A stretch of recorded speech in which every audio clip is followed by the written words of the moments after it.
aerolito que al planeta cambió, se hizo polvo en México.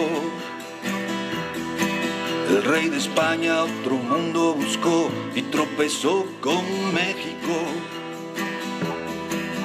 Fugitivos de televisión sueñan siempre en México. Spring breakers buscando el amor en playas de México. El Che Guevara capturando en cartón la luz de México. Voy a pasar a la columna política que por circunstancias de idioma y falta de meterse en la LANC y para no caer en alguna interpretación o traducción que no dé la idea que quiero exponer, la haremos en español. Y esto es con respecto a que en un momento dado hubo un enlace en directo desde México en el estado de Michoacán, una vez que supimos las noticias ya hace 2 o 3 semanas de esto, de un despliegue de fuerzas de uno de los carteles en Michoacán y que además se confrontó con otro que han estado pues ganando terreno. Hemos hablado aquí de pues lo que es el Estado dentro del otro Estado, hemos entrevistado a conocedores de los temas de seguridad nacional, de militarismo, como Norberto Emmerich, que desde su centro de estudios y de altos estudios de sociología en Argentina, pues ha dado su punto de vista, además de que conoce la situación. Él fue profesor en la Universidad Autónoma de Ciudad Juárez en Chihuahua, sobre lo que es el fenómeno de la militarización, el fenómeno de la presencia militar en las calles, del incremento de la acción policial y de la fuerza represiva del Estado en contra de los movimientos sociales. Es un tema muy amplio. Pero bien, me preguntaban, y a razón de esto hice esta sección, me preguntaban cómo se entendía esta lucha de poderes en México, de los carteles, que si México tenía o no solución en la cuestión de la creación de la Guardia Nacional. Yo voy a hacer un pequeño resumen que es parcializado ciertamente en el sentido de que es una información muy amplia, que es una situación que se puede enfocar desde diferentes formas y vamos a ver cuál puede ser la impresión de un escucha que vivimos cierto tipo de problemas en América Latina que son pandémicos, por no decir regionales, globales. La Policía Federal en México fue creada o se le dio más fuerza, porque todo esto es un proceso evolutivo que ha implicado reformas a la Constitución en México, que ha implicado todo aquello que se desprende de la creación de una institución de fuerza pública y que muy poca gente conoce realmente a fondo. La estructura, la justificación jurídica, el hecho de trabajar y qué era. Pues bien, para los mexicanos, los hispanófonos, los que tienen familiarización con el tema de la militarización y la acción policíaca en América Latina, que sabe de los problemas que sufrimos en América Latina con la creación de guardias paramilitares, de grupos armados independientes, que algunos, como es natural, tienen justificación y soporte social, que hablaríamos dentro del cuadro de las guerrillas. Hay otros grupos que son creados por asociaciones de la criminalidad organizada. Y todo esto ha permeado las estructuras de gobierno, ha permeado las estructuras de las instituciones encargadas de ofrecer seguridad y protección al ciudadano. La Policía Federal, la primera pregunta es, ¿cómo estaba formada? Bueno, muy poca gente sabe que está formada con 7 divisiones en su comienzo, que fue la división de investigación, la división de inteligencia, la división de seguridad regional, la división científica, la división antidrogas y la unidad de asuntos internos. También una división de gendarmería. Quiere decir que es una institución que abarcó todo el espectro de seguridad y protección. Diríamos que la división de intereses, por ejemplo, la división de investigación fue la creación de un banco de datos, la comunicación, la división de inteligencia es la utilización de técnicas de investigación modernas. En fin, todo esto llegó a ser tan grande que abrigó a 39,000 elementos. Pasando al sexenio al que siguió de Calderón Hinojosa, pues redujo su número a 37,000 elementos. Siguen siendo muchos. El problema es, ¿qué hacer con las secciones que de alguna manera tuvieron infiltración con el narcotráfico, que de alguna manera participaron en colaboración política de algunos elementos que queriendo el poder, mal usaron el poder y fueron, pues hablamos de lo que ha sucedido en Atenco, hablamos de las represiones y los crímenes que se han probado de participación policial y hablamos también de una criminalidad organizada tan grande que ha hecho de la industria del secuestro un negocio internacional, por decirlo de alguna forma. Entonces, la división de gendarmería era la operación y gestión policial que era lo más cercano a la sociedad, lo que vimos aquí. Que la falta de preparación de elementos simplemente para la cuestión protocolaria, pues fue patética. Les voy a decir que hice una investigación en 2015, presenté un video de lo que fue la diferencia del desfile cuando México estuvo invitado. Hoy, que es 14 de julio, lo vamos a recordar, México fue el invitado en 2015, el invitado de honor para la parada militar y que participaron elementos de las 3 Fuerzas Armadas en México, de la recién creada Gendarmería con pues el espíritu de la organización que tiene su origen en Francia y que me sorprendió muchísimo que después de más de 300,000 visitas, a ese video hayan sido todo críticas muy fuertes a el orden de la marcha de los elementos de la gendarmería. Bien, pues si se hizo esta policía para contener y desarticular las organizaciones delincuenciales, restablecer el orden y la paz pública, hacer presencia en zonas de riesgo y la proposición de programas de vinculación, pero ya se dice un poco seco de la boca, de vinculación entre la policía y la sociedad, el auxilio a la protección de grupos vulnerables, todo esto llegó al grado de confabularse de una manera criminal. Ya no voy a citar detalles de la periodista Anabel Hernández, que ha llegado a probar documentalmente que todos los mandos medios y superiores de la Policía Federal trabajan para el cartel de Sinaloa, de acuerdo con la información oficial. Todo esto que han tenido pues desde el extranjero involucran a funcionarios con el narco como Herrera Valles. Todas estas cosas pues ya las conocemos de las noticias. Me decían, bueno, ¿a dónde va la tendencia de la creación de una nueva policía? ¿Cuáles son las transformaciones? Todo esto ya viene otra historia legal también bastante compleja que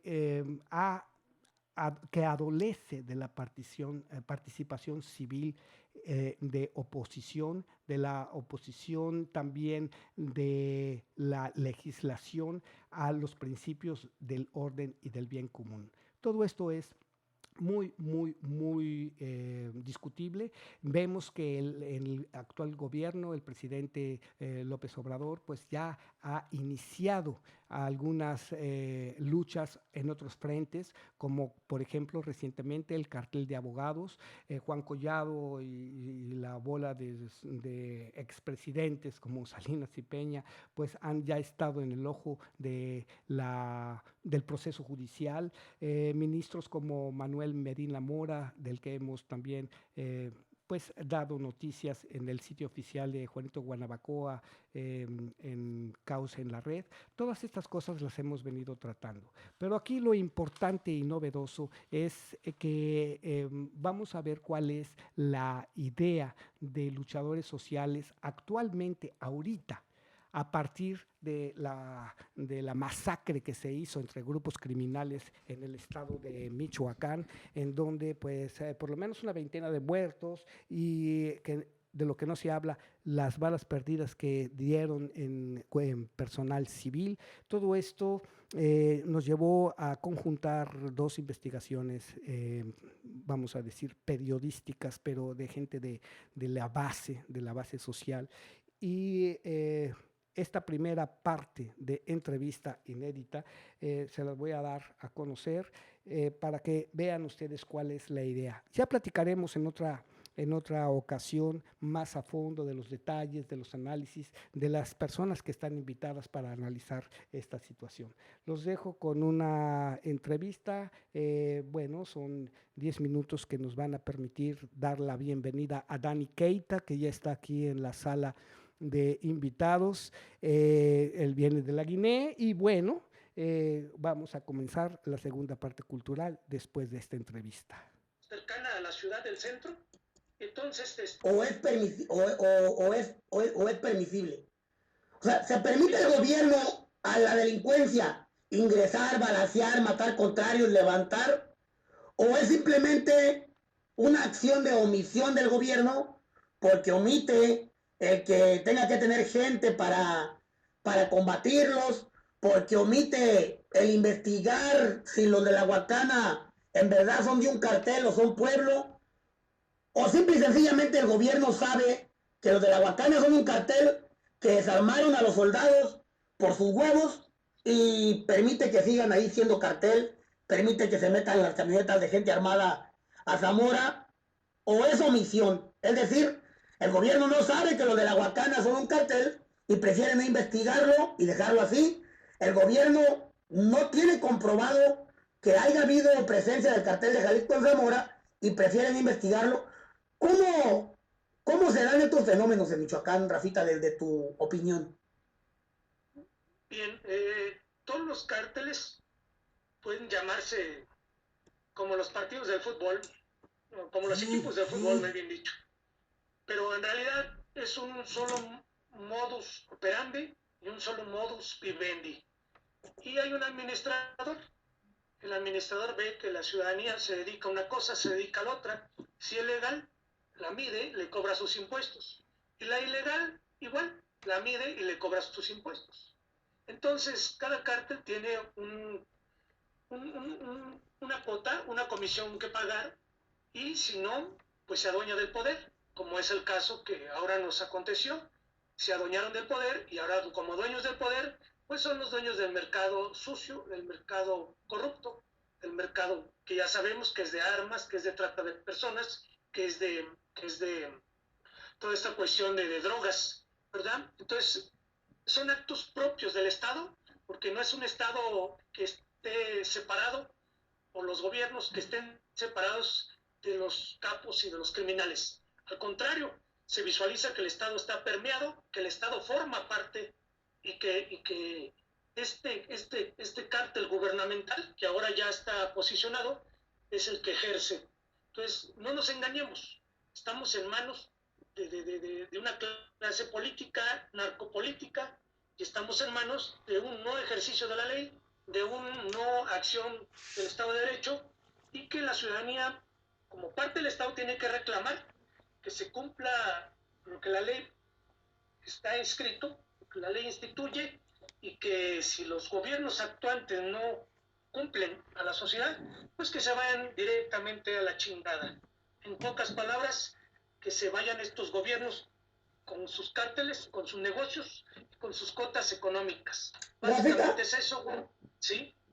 Desde tu posición de participante en los derechos humanos, dime tu opinión sincera. ¿Existe el pueblo armado con ese potencial de calibre? Es decir, digamos, Los campesinos de la Huacana tienen que traer un calibre 50, granadas, misiles, bazucas, morteros, bombas atómicas, porque están enfrentando a un cartel que tiene el mismo nivel de armamento. Hay algo que lo regule, que digas tú, bueno, como derechos humanos podemos permitir que el pueblo use una bomba atómica contra los rivales porque son un cartel poderoso, o simple y sencillamente el pueblo debería de buscar alternativas de armamento, alternativas legales, alternativas permisibles. ¿Cuál es la posición del pueblo en cuanto al armamento que puede portar, tomando en cuenta lo que dice el presidente de la República, que los de la Huacana no son un cartel y que el armamento que usan es el que deben de utilizar para defenderse de los enemigos que tienen? Entonces, el gobierno está tirando la toalla y está reconociendo que la gente se debe de armar como pueda. ¿Debería el gobierno entonces de autorizar el uso de armas, ya se hace para comunidades, el uso de armas comunal, el uso de armas por asociaciones de grupo? ¿Cómo le ves tú allí la posición, Rafita, del de derechos humanos? O sea... Mira, como lo dijimos hace tiempo, es una crisis no solamente económica, es una crisis humanitaria, y en una crisis humanitaria entra la multipolaridad, entra la multilateralidad, que tenga internacionales regulando los conflictos o la guerra. Es decir, estamos en una guerra y de la guerra se tiene que poner un punto intermedio. Párele con las víctimas, párele con la metodología de acción, párele con las treguas, párele con las formas de accionar. En términos de guerra también hay términos de guerra. O sea, no puede llegar una persona y desafiar a otra persona, pero con un potencial que rebase lo lógico y lo prudente, como básicamente se dice en la ley. Si tú tienes el derecho a defenderte, pues sí, y puedes matar a otra persona en defensa propia, pues sí, pero pues aquel traía un cuchillo y tú traías un R-15, pues no fue defensa propia. O sea, ya sabías que tenías cómo dominarlo, cómo controlarlo, y no había necesidad de matarlo, ¿verdad? Y es así. O sea, tiene que haber un equilibrio entre la razón de cómo se mueven estas fuerzas beligerantes, y qué efecto tienen estas fuerzas beligerantes, qué potencial tienen estas fuerzas beligerantes. Ahora, el Estado mexicano no debe permitir que existan fuerzas beligerantes más que una sola fuerza de poder legítimo para el ejercicio de la ley y la violencia de ley que debe de tener para controlar todos estos grupos que desafían el orden establecido y desafían la paz social. O sea, el Estado mexicano tiene que ejercer, por concepción de la ley, tiene que ejercer el control absoluto del orden social. Y si no lo hace, que entre multilateralismo, insisto, que entren los tribunales internacionales, que la sociedad civil y los grupos representados de los derechos humanos participen y que se empiecen a ejecutar todos los términos que existen en los tratados internacionales en materia de guerra, en materia de conflicto. Y de esto le han sacado, a esto se han hecho pendejos los gobiernos y se han hecho omisos. Por lo tanto, parece que no tiene orden todo esto y la gente busca una solución alternativa y su visión alternativa es dotarse de más armas, de más potencial y desafiar entre grupos esperando criminales la violencia con otros grupos criminales de una manera beligerante, de una manera de guerra, de una manera de choque. Y el Estado se muestra ahí nomás observador, se muestra ahí nomás como un espectador que deja ver qué saldo dejan al final de los 40 choques, de las 40 batallas, qué saldo de muertos y heridos dejan. Claro. Y al día siguiente... Una espiral de la violencia, se Rafa. dedica a recoger sus muertos oficiales, es decir, sus muertos del gobierno, y le valen gorro los muertos de la sociedad, los muertos de los criminales, de los muertos de los grupos desafiantes al poder. Entonces, no hay orden, se ve la incapacidad gubernamental, que no lo existe, que ya es tiempo de que intervengan organismos de derechos humanos, organismos internacionales de ley, tribunales internacionales. Tenemos la Corte Interamericana, tenemos todo lo que respecta a la Corte Penal Internacional, y estos jueces ya deben tener aquí observadores, visitadores, que estuvieran ya diagnosticando la situación de guerra, de conflicto en que se vive en este país, porque la reconstrucción del Estado no se da, la reconstrucción del tejido social no se da, las condiciones que propicien una nueva forma de vida no se da, las condiciones que eliminen las faltas, el daño y el peligro que han hecho de revictimizar a la sociedad no cambian. Entonces el Estado enano, los gobiernos enanos, los funcionarios incapaces, ineptos, se convierten en cómplices, se convierten en responsables por aquiescencia, por el hecho de estar allí, y se convierten en responsables de hacer ver que son ignorantes a la ley y al derecho, pero que saben que su omisión les va a responsabilizar. Aquí sería muy importante que ya la gente vaya construyendo en los pueblos, en las comunidades, los juzgados populares, los jueces populares, y empezar a someter a todas las autoridades en su tiempo y forma al escrutinio, al análisis, a la ponderación de un juicio, y en este se oferten todo tipo de denuncias, todo tipo de testimonios, todo tipo de víctimas que expongan sus daños, sus perjuicios, y que se responsabilice a las autoridades de turno. Por lo menos empecemos con estos juicios para empezar a hacer valer el valor histórico y el valor indiciario, que sería la fuente original del derecho para presentar después las denuncias o querellas ante estos órganos internacionales, para que estos se enjuicien debidamente, con todo el peso, con todo el rigor de la ley, a todos los responsables de estos crímenes de lesa humanidad, que son por parte del gobierno y por parte de los grupos beligerantes que caminan bajo la custodia, bajo el respaldo, bajo la inobservancia, bajo el no control del Estado mexicano. Entonces esto se tiene que efectuar ya, y pongamos manos a la obra. Empecemos ahora sí con una didáctica de empezar a organizar pueblo por pueblo, organizar los tribunales populares y empezar a sancionar a todos los que corresponda. Pues muchas gracias, Rafita, por tu participación. Como siempre, muy nutrida tu información, muy explícita. Esperemos que no haya pendejos preguntando a cada rato qué se dijo, cómo se dijo. Yo creo que si la gente no tiene voluntad de aprender, difícilmente, aunque se lo expliquemos, dicen por ahí con manzanitas, lo van a captar. Bueno, por mi parte es todo, Rafita. Voy a ir a un mandadillo, es día de ir a atender asuntos que tenemos pendientes, pero igual, como siempre, quedamos a tu disposición para cualquier tema que quieras tocar. Te mandan saludos todavía por acá, Francia Betancourt, te manda saludos. Gracias a todos tus escuchas, tus compañeros de trabajo, los que no te dejan solo. Gracias a tus compañeros de periodismo nacional, internacional. Gracias a todas esas cadenas de hombres y seres con visión, con carácter, que saben lo que están publicando. Muy interesante todas las redes que se siguen sosteniendo a nivel internacional.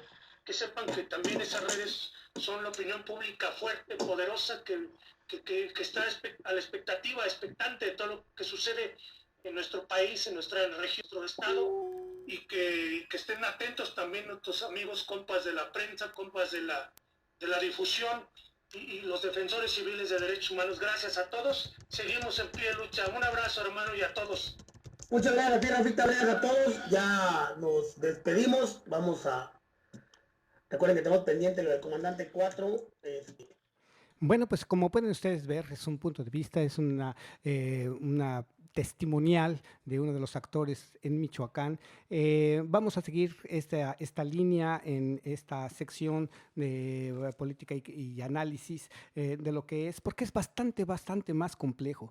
Ahora, pues es el inicio de una serie de comunicaciones que se han logrado a través del internet, a través de las relaciones de mucho tiempo entre personas. Toda la información que emana de los sitios de los que ahorita me reservo su identidad, ha sido proporcionada a las autoridades federales. Las personas que se han organizado, que hacen trabajo de prensa en el campo, hay que reconocer el peligro en el que están. Muchas veces las informaciones que nos llegan y que estamos pues monitoreando de alguna manera es un trabajo de inteligencia que no es paralelo al Estado, es de particulares, en tanto que informadores estamos interesados en la noticia, en el desarrollo y en otros puntos de vista. Pero bien, continuaremos esta situación y ya en otra ocasión hablaremos de lo que es. Para dar